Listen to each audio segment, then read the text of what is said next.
We can all see the impact of climate change. All of you have seen recently the news on rivers in Europe running dry, floods in Pakistan. So this is real. So the question really is, are we going to leave this planet as a better place for our future generations? Now, in November last year, nearly 200 countries signed up for the Glasgow Climate Pact, right? And it took a few years since the Paris Agreement to get there, but finally we got there. A lot of organizations, including ours on this panel, have signed up to reducing emissions and net zero. Now, Standard Chartered Bank, for example, is committed to net zero financing by 2050, and we have made a commitment to reducing thermal coal or servicing clients who do thermal coal by 2030. We heard from Peter Ong yesterday at the GDR conference that Singapore is striving to be a leading center for carbon credits. But are we really making progress, especially in the context of sustainability in supply chain? Are we heading towards the development goals that we have set for ourselves? This is a topic that we and this panel are going to talk about. My name is Mathew. I'm the head of documentary and FI trade at Standard Chartered. I'll be the moderator for this panel. And I have a distinguished panel of guests today, and I'll start by introducing them. And they're seated in not exactly the same order that you see on the screen, but that's fine. To my right here is, immediate right here is Kenneth Lim. Ken is the Assistant Chief Executive, Industry and Transformation, Maritime and Port Authority, or the MPA in Singapore. Welcome, Ken.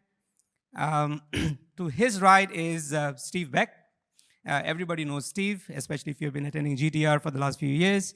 Head of Trade and Supply Chain Finance at Asian Development Bank. And Stefan Jansma, CFO, Asia Pacific Trafigura. Welcome, gentlemen.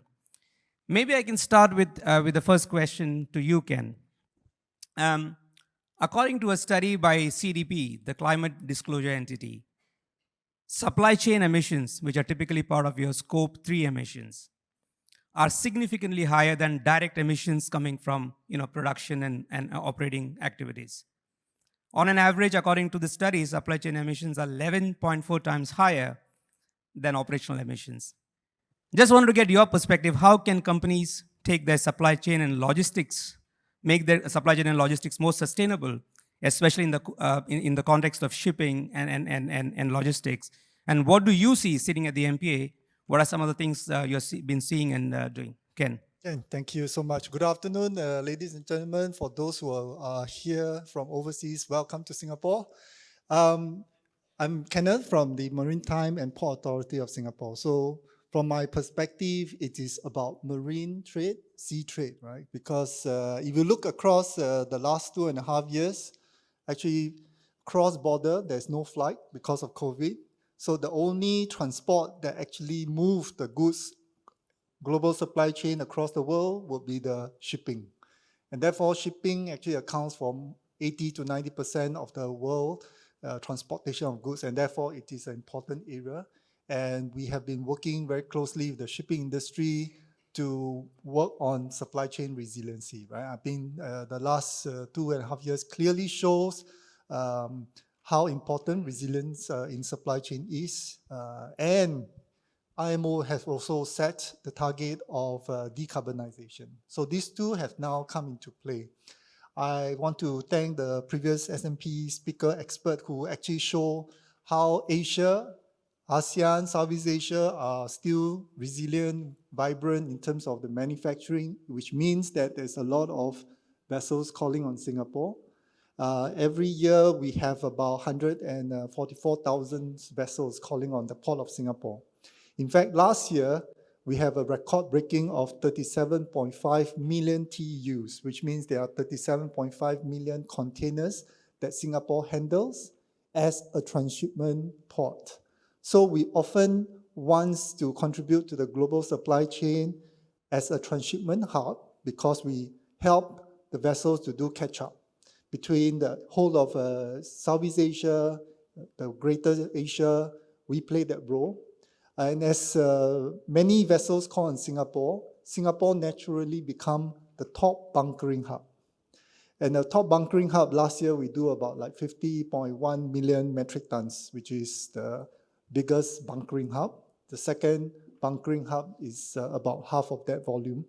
So there's a lot of obligation and responsibility to make sure that the new vessels, as we go into decarbonization, sustainability of supply chain, how the vessel operates, what type of fuel, how digitalization and technology help them to improve the overall efficiency and sustainability become very important for us, as you mentioned about emission. So at the highest level, IMO, they're going to set up instrument to measure the carbon intensity. At the regional level, for us as a port authority, as a flag state, as a port state, we also put in measures which we can discuss later, incentive and stakes for helping the shipping industry to go green. But I think coming to this forum, which is maybe financial colleagues here, the question about sustainability loan, green financing become an important topic for shipping and for the banking industry to work together. Singapore is really a hub of hubs, right? It's a trading hub in Singapore. It's a financial hub in Singapore. And actually next door, there's a digital supply chain forum that is going on at the same time.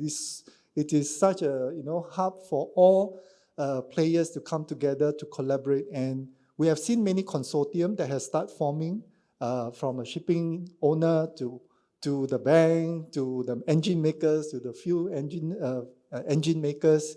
And we encourage colleagues here to also participate in some of these sustainable initiatives as well. Thanks. Thanks, Ken. I do have a question on the fuel and marine fuel and related piece, but I'll come back to you, Ken. Let's move to Steve. Yesterday at the ADB Awards, we saw a couple of deals, green deals that we celebrated, and ICC has come out with a framework in terms of and roadmap on sustainable trade, and the ADB also has its own plan. But I just wanted to hear from you, what is your view in terms of where we are, especially in the context of sustainable trade and supply chain? How is the ADB driving that agenda? And do you have goals set? And how are you working with your participating banks to get there? Yeah, thanks, Sam. Well, we've been focused on green for a number of years. The multilateral development banks, including ADB, has done a number of large sort of innovative project finance type deals over the years for green energy. And of course, for many years together, we've been supporting transactions in wind generation and solar and so on.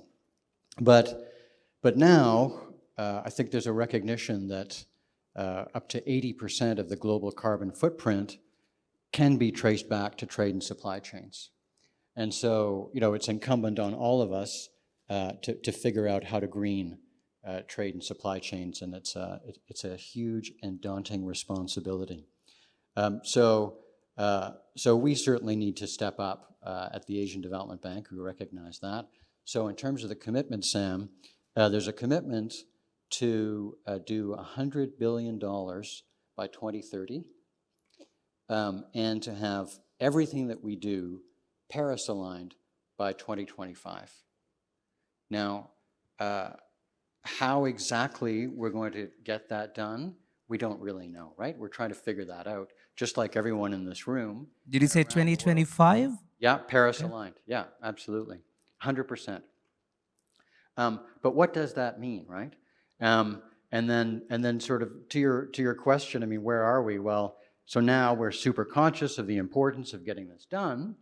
So I guess that's maybe progress, right? And I think all of us now are looking at transactions through the lens of the environment and so on. And so I guess that's progress. But I mean, to the question, well, how do you get these big commitments and so on done?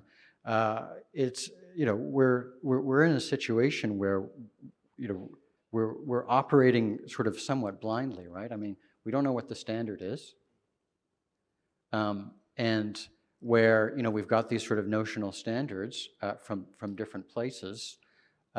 We don't know what the methodology is to verify that we're actually complying with whatever that standard is.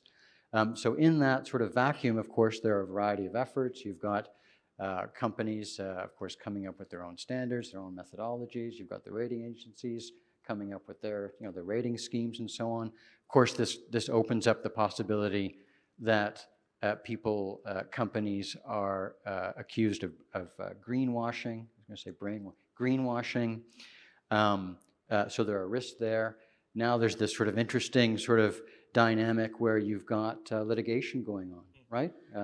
And insurers and so on, and companies sort of worried about making commitments and then being taken to court around, so there are huge challenges there that we need to come together on.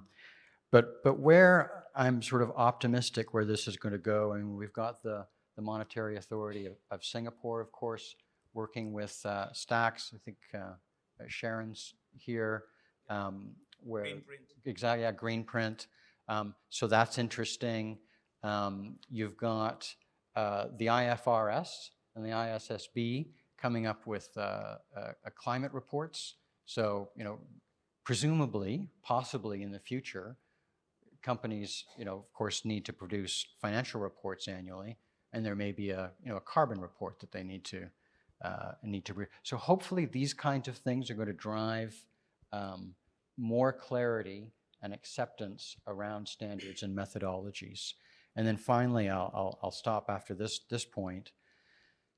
When it comes to implementing Paris alignment, we, along with the IFC, World Bank, EBRD, and all the other multilaterals, will need to agree on what constitutes Paris alignment and how we measure that. And we're going to have to coordinate with all the banks on that, because what we've already been told is that all of our partner banks will have to be Paris aligned as well. So we'll have to come up with those definitions and the methodologies to demonstrate compliance. So hopefully we're headed in the right direction. Thanks, Steve. And I think you make a very interesting point about standards and data and the models. I'll come back to that after we get on to Stefan. Welcome, Stefan. Commodity markets, energy and others, and trading commodities, maybe I think one of the most impacted when it comes to sustainability and the impact on the environment, and at least the way it is perceived. But it could also be an opportunity to differentiate and do things differently, to produce and trade commodities in a much more sustainable manner. Just wanted to hear from you, Stefan, how is a company like Trafigura, which is a large commodity trader, approaching it? What are you doing differently in terms of pursuing these goals? Sure. Thank you very much. Right, it's great to be here among so many banks. It's not scary to be a client at all. I think as Trafigura, we're the largest company in Singapore, and we do a lot of shipping activities around the world. So what we have done is we see the sustainability movement as an opportunity, which means that we've created a third business sector, which we call renewables, in which we trade a lot of different commodities, a lot of new commodities. So for example, we trade carbon credits, but we also enter into projects into carbon credits. So for example, in New Zealand, we have forestry projects. In Australia, we do other type of projects to lower the carbon emissions. We have a joint venture with IFM in which we invest into 4 gigawatt of renewable power by solar, wind, and battery storage. And lastly, we operate a small private equity firm in which we make investments into disruptive technologies. So we focus predominantly on green ammonia, hydrogen, and battery storage. And I think green ammonia really fits well into the shipping side. As a large shipper, we believe that green ammonia could well be the fuel of the future for ships. So therefore, we also entered into a joint venture with MAN in Germany, who makes an engine whereby ships can run on green ammonia. So we believe that with the hydrogen plant that we're building in Australia, we can move green ammonia to the Singapore market, hopefully fit our own ships, which we have made a commitment on with green ammonia engines. And for Singapore, with further of your help, will become a green ammonia bunker market in a transparent way, because as a bunker player, we're the second largest bunker supplier in Singapore. We also support very much the use of mass flow meters, which will be very much in favor of more transparency and sustainable on the pricing side as well.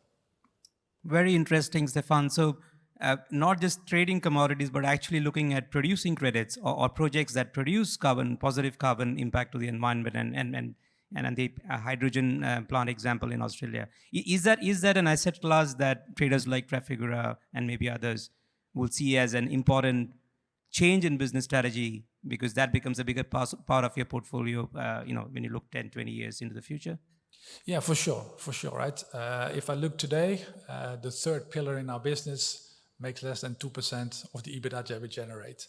But on the contrary, we probably spend 30% of our time on that sector because we believe that over time, that sector will become at least as big as our energy and our metal trading activities.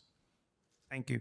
Let me come back, Steve, to the point you had raised. So one area which I think needs a lot more effort is the lack of standards. There are many models out there. There are many fintechs out there that can give you carbon scores, platforms. But the output is as good as the input. And there doesn't seem to be a real standard in terms of does, for example, a carbon score for a vessel needs 5 inputs or 15, right? So those standards are still, not there yet.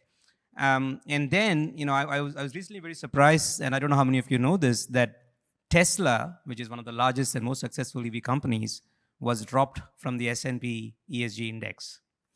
And it came as a complete shock to me. I mean, by definition, Tesla should be up there in the, in the green and EV score. And this is public news, right? So I'm just quoting from S&P. And the reason they gave was it was a lack of low carbon strategy. And this is S&P quoting. Code of business conduct, along with racism and poor working conditions, reported at Tesla's factory in Fremont, California. So the question I have is, one is about standards, Steve, data standards, other than the certification standards itself. Two is, are we focusing too much on the E, or should we focus as much on the S and the G as well when it comes to ESG? Because you may want to see different scores for a company in terms of arriving at a rating as opposed to a composite score, because that may get net off the positive and the negatives, as an example here, because the Tesla E would have been very, very positive when it come to emissions and carbon. Yeah, for sure. I mean, the social responsibility aspect of what we do, and to ensure that that labor standards, that people are being treated decently throughout the entire supply chain, over many countries and all the rest of it, is critical. There too, it ain't easy. So one thing that we've started doing is we've in recognition of that, and the fact that also for labor standards there actually isn't one out there. We've started a conversation, a little working group with the International Labour Organization and the IFC and the EBRD to see if we can't have come up with one standard, and then drive global adoption around that one standard.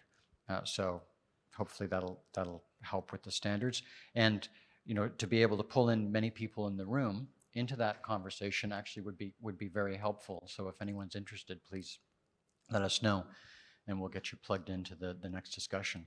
Then in terms of the verification, again, this is so difficult. So one thing that we've been wanting to do, but we haven't been able to find a corporate yet, and we've discussed this, I think, with a number of banks in the room, is there's a company that's developed some technology where you go into a factory and you give the workers a handheld device, and you ask a series of questions, I don't know, several times a day or a week or whatever it is.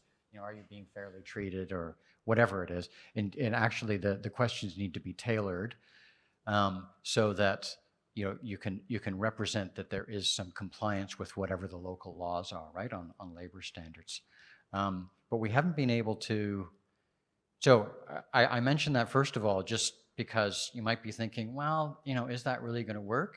And even if if you think, okay, well, it's kind of hard to see that working for whatever reasons, it just represents just how challenging it is to verify that kind of thing, right? So we still need a lot of thinking in that space, but also it's difficult to get companies to agree, right? So I'll leave it there. So. Yeah, maybe to react on your question about Tesla and electronic vehicles. Electronic vehicles and batteries sound very green, but we are one of the largest traders of cobalt, nickel, and copper.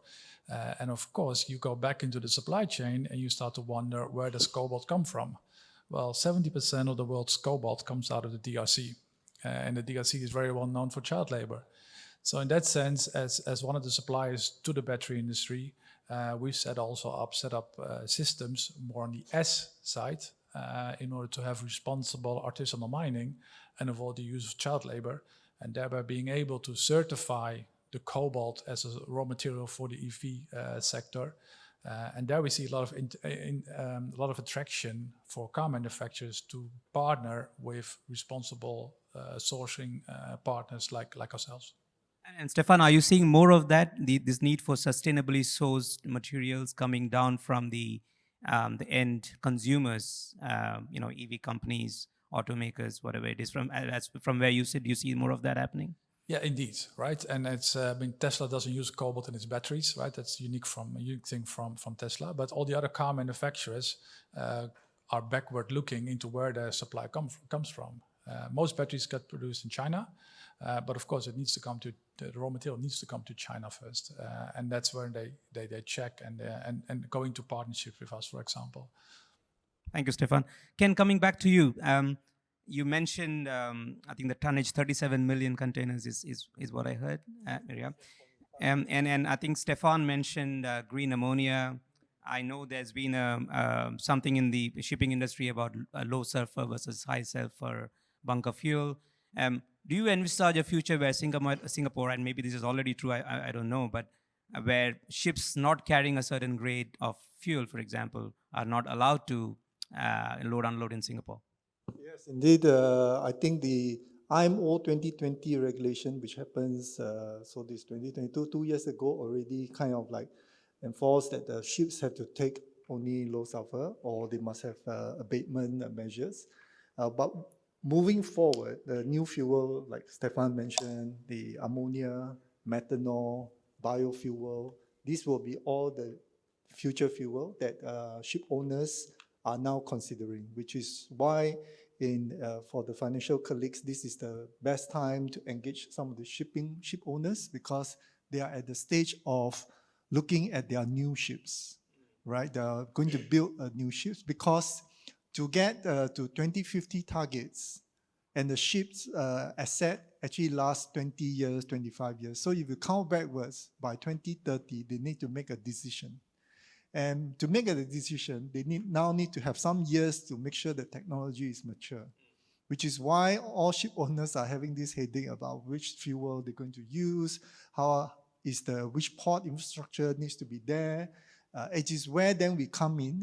In fact, last year we kind of set up a global center for maritime decarbonization, where we put in 60 million, and the industries like the containers, and many of the shipping lines, they actually put in 10 million each, because on their own, they also need to explore. Might as well pull the money together and explore together on the future fuel practices. So biofuel, what is the assurance framework that they need to have? We talk about standards and some of these metrics. So these are steps that we need to take. And like Stefan said, if you want to choose a fuel, I think the choice of where it comes from, how it is produced will become very important. But on the standard side, later on, when you want to do the carbon accounting, then you want to find another useful methodology, right? Which perhaps we'll have to fall back on the UNFCCC framework and convention to make use of a proven methodology. Yeah. And do you see a future where you could have solar-powered ships on the seas? They are already trying sail. It's like some say like, wow, we are going back to times where, you set sail with wind powers. But the sails today will be a very different sails from the past. So sails, harbor craft are making use of solar panels, electrification, biofuel. So these are all the different energy management and batteries, swappable batteries, hydrogen fuel cells. So the shipping industry are really taking all efforts, because they know somewhere down the road there will be a regulation that is going to come in. So they're going to prepare themselves for it. But also because customers are also requesting for it. Customers or maybe Trafigura, when they tender, they will say, I want a green ship. How are you going to show me that it's green ship? And that's where the financing needs to come in as well. Thank you, Ken. Again, another open question, and but maybe I'll ask Stefan to respond first. And so we heard from Rajiv in the earlier session that, and we've all seen this, commodity prices, energy prices in particular, going up because of the war in Europe, lockdowns and disruptions in the supply chain. So in the short term, there's this heightened demand for fossil fuel. But in your view and the panel's view, is that hopefully in a post-war scenario, which is not too far away, gonna translate into a faster transition out of fossil fuels into EVs and other alternatives? So the industry, will it actually get a push out of what has happened, where we have actually created the short-term demand? Sure, right. I think the energy transition as a whole is a long-term process. It's not a switch that we turn off and we all suddenly are green, right? And I think the energy transition needs companies like ourselves who will try to balance the transition and make it a smooth transition without too many hiccups. If you look at hiccups, we obviously failed in the last 3 months to avoid massive hiccups, right? But I think what you see at the moment is that we get a lot of demand for coal, even from places like Germany. So very keen that the banks in the audience support our coal business as well. But at the long run, this transition is unavoidable. It's the path that we've chosen, we as a company, but I think the world as a whole. So I don't see that this will massively disrupt it. If anything, once we're slightly more stable waters, I think it will speed up the demand, because in a sustainable economy, you're less dependent on Russia as a natural gas producer. Steve or Ken, would you guys want to add any thoughts to that? Well, I would think that in the short term, it's going to make things dirtier, because there'll be this, propensity to use coal and that sort of stuff. But then presumably in the long term, because of the high prices, there's even more incentive to go that way. And Steve, you deal with a lot of the emerging countries and banks in those countries. A lot of the power grids and power plants are still reliant on coal, and it takes years to rewire that. What's your take on that? I mean, as financiers, we are obviously taking stance saying we will not look at thermal coal or do a lot less of it, whereas there's whole lot of infrastructure in emerging economies that are still reliant on coal. And in a dire situation, like even Germany has said, they're gonna probably fire up their coal plants. Just your views. Yeah, well, so Asian Development Bank is owned by 68 different shareholder countries, right? The largest shareholders are the US and Japan, but pretty much every country in Europe is a shareholder. And they have those, by and large, those shareholders have a very particular view on how quick the transition should be. So of course we have, I don't remember the exact number of developing member countries as well on our board, and they have a different view around transition. So we had a very lively discussion recently about whether or not the trade and supply chain finance business should continue to support oil. And so where we ended up is that we're going to no longer support oil imports as of July next year, except for countries that don't manage to attract sufficient private sector support for imports, where it's required for energy security. So of course Sri Lanka is one example, and Pakistan is another. But if any other country were to slip into that kind of a situation, then it's agreed. But that's very contentious, and I think there is this concept of a just transition, and of course this has to be a shared project. Obviously, carbon and so on knows no borders, and if certain countries take super hard lines that are just not realistic, I guess there's a view there that's coming out, then there is a risk that a lot of the world is going to be isolated from this project, which we all need to be a part of. Yeah, what we've seen is that there's a balance, of course, between security of supply and sustainability. And due to this war, you see more countries looking at security of supply. And over the past 6 months, we've seen a lot of export credit agencies who come to us and want to provide untied finance in order to ensure that commodities will come into their economies. And that's definitely a big trend that we're seeing with Standard Chartered as well, but also with some of our other banks, whereby that becomes their core focus.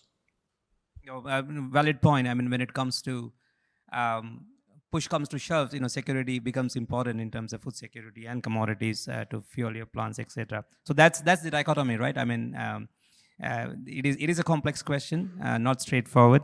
I'm conscious of time. Maybe we can have one more question, and then we can open it up to the audience. So, what would work? How could we expedite this journey to the panel?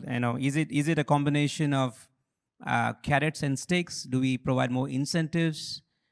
Obviously, the big anchor consumers asking for sustainably sourced products, but why would they do so? Is it because of they are mandated to do so? Because is it voluntary sign up to these SDGs, or is it more taxes, levies if you don't do so?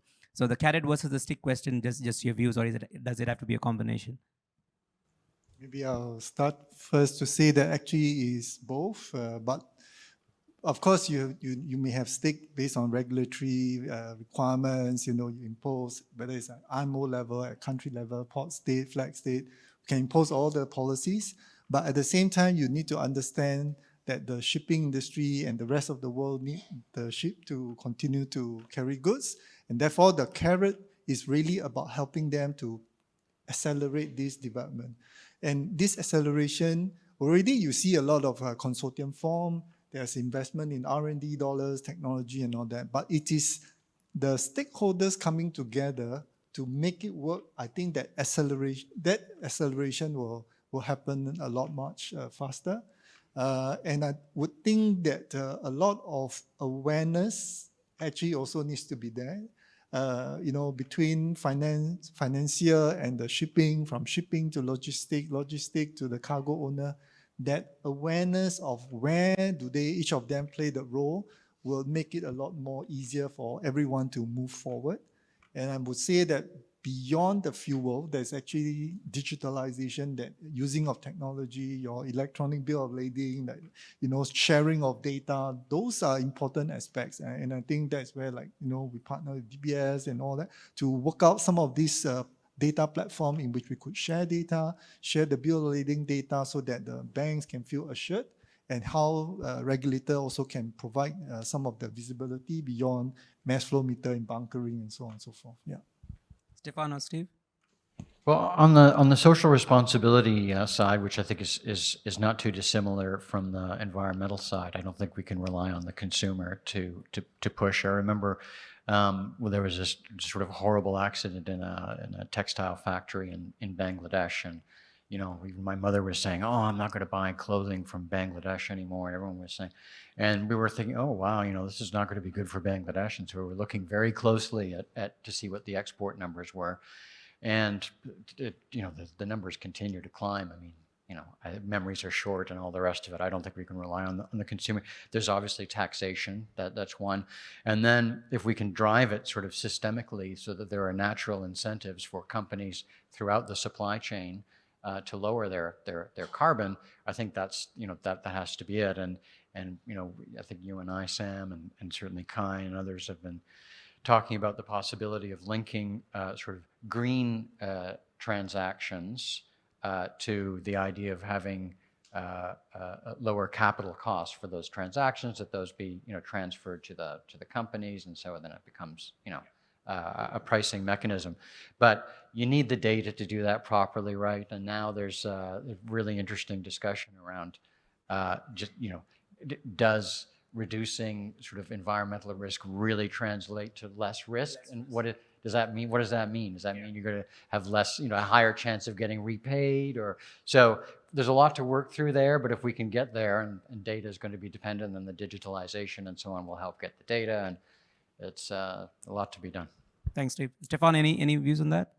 Well, I would say that if you look at the Paris Agreement, that was really an agreement between governments. If you then move to Glasgow, where we joined John Kerry in the First Mover Alliance, that was really the effort by the companies. And I think you need to have this dual approach by both government regulations and companies really wanting to make that change in order to be effective. Thank you. We've just run out of time. 0 seconds is what I see. Any questions? We can probably take, I am sure Todd will forgive me for running over by a few minutes. Questions? I think they have a future in achieving sustainability in the physical and logistical supply chain, or were they just tech innovations that flattered to deceive? Thanks. Yeah, it's probably a question for Mr. Logistics on the panel. 3D printing, does it have, for example, an impact on the way supply chains will be configured in the future? I'll give you a try. And in the shipping industry in Singapore, we actually work with the national program on 3D printing. And Wilhelmsen and a German factory company actually have done the JV to do this, because for ships' spare parts, they used to be, if you have a parts that you need to repair, they actually fly the parts to Singapore. But, the flying parts will have a lot of, carbon footprint and things like that. But now they are able to print that spare part. So when the ships arrive in Singapore for bunkering, for ship supplies and all that, the parts are then delivered to the ship. So I think that actually is kind of a good technology to try and to kind of also to develop. For drone delivery, we actually have a drone estate in Singapore. We make the whole Anchorage space like a living lab. So the drone estate is being set up to allow drone operator to fly parts of less than 50 kilogram to the vessels for parts delivery, sampling of bunker and various activities, so that you don't have to take a boat all the way out and then you're all the way back again to the shore. So a drone is much more efficient for that. So we do already that kind of areas. Yeah. Any final last question?